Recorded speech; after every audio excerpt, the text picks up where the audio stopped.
में आई चुड़ैल। अन्नपुर नाम के एक गांव में शादी चल रही होती है। वाह, मजा आ गया फूफा जी। शादी में क्या खाना बना है, बाराती तो उंगलियां चाटते रह जाएंगे। हाँ, तुमने सही कहा, पनीर की सब्जी का तो कोई जवाब ही नहीं।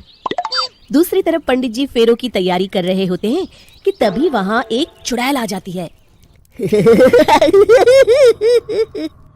अरे मर गया रे, ये चुड़ैल यहाँ क्या कर रही है?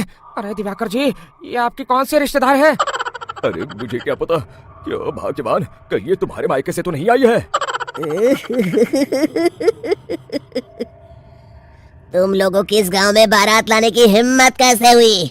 मेरे रहते इस गांव में किसी की शादी नहीं हो सकती।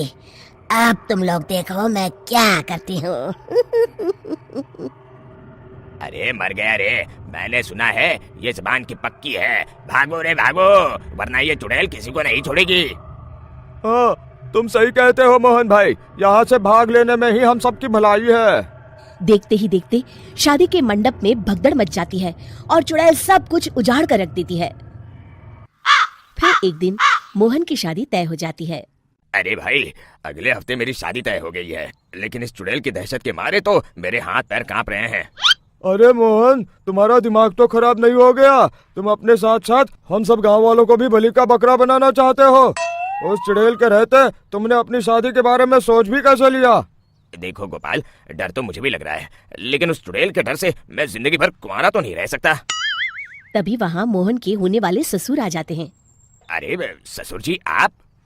देखो, अब तक मैं तुम्हारा ससुर बना नहीं हूँ और शायद बनूंगा भी नहीं। ये आप क्या कह रहे हैं? मैंने तो शादी का कोड भी सिलवा लिया है। मैं अपनी बेटी की शादी किसी अच्छे गांव में कराना चाहता हूँ। तुम्हारा गांव तो भूतिया गांव है। मैं तो क्या, अब तो कोई भी अपनी लड़की इस गांव वालों को नहीं देगा। इस तरह चुड़ैल के डर से उस गांव में किसी की भी शादी नहीं हो पाती।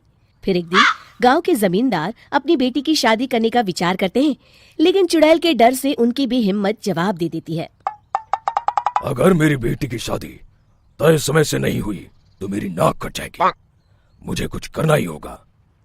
एक सलाहकार के कहने पर जमींदार काशी से एक बहुत ही नामी तांत्रिक को अपने घर बुलवाते हैं, जो भूत चुड़ैल को पकड़ने में माहिर माना जाता था। जमींदार साहब, आप चिंता मत करिए। इस गांव की सीमा में प्रवेश करते ही मुझे उस चुड़ैल के बारे में सब पता चल गया था। आप उसे जल्दी से जल्दी कैद कर लीजिए ताकि मैं अपनी बेटी की शादी कर सकूं। जब वो चुड़ैल एक इंसान थी, तब ठीक उसकी शादी करने वाले दिन ही उसकी और उसके होने वाले पति की एक दुर्घटना में मौत हो गई थी। उसका होने वाला पति आज भी भूत बनकर जंगल में भटकता है। इसलिए जब तक चुड़ैल की शादी नहीं हो जाएगी, वो किसी और की भी शादी नहीं होने देगी। ये आप क्या कह रहे हैं? अगर वो भूत भी हमारे गांव में आ गया तब हमारा क्या होगा? ये आदमी बीच में बहुत बोलता है, इसे बाहर निकालो। उसके बाद तांत्रिक बताते हैं कि अगर उस भूत के साथ चुड़ैल की शादी करा दी जाए तो वो चुड़ैल हमेशा हमेशा के लिए उस गांव को छोड़कर चली जाएगी। जमींदार साहब, आप अपनी बेटी की शादी की तैयारी शुरू कर दीजिए। मैं कुछ गांव वालों को अपने साथ लेकर उस भूत को ढूंढने जंगल की ओर जाता हूँ। इस तरह जमींदार निश्चित होकर अपनी बेटी की शादी करवाने लगते हैं, लेकिन तभी वहाँ चुड़ैल आ जाती है। मैंने तुम गांव वालों को समझाया था ना कि इस गांव में कभी कोई शादी नहीं करेगा। लगता है तुम लोग मुझे हल्के में ले रहे हो। चुड़ैल जमींदार की बेटी को उठा लेती है। अब देखती हूँ बिना दुल्हन के तुम लोग शादी कैसे करोगे। मैं इसे अपने साथ ले जा रही हूँ। छोड़ मुझे, पिताजी, मुझे बचाइए। अरे कोई मेरी बेटी को बचाओ।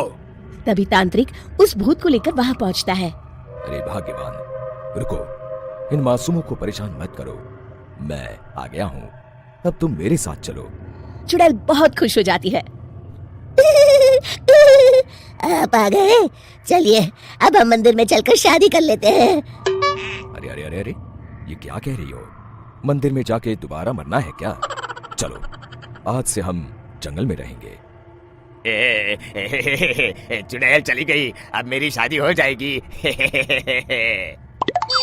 इस तरह सभी गांव वाले खुशी से झूमने लगते हैं।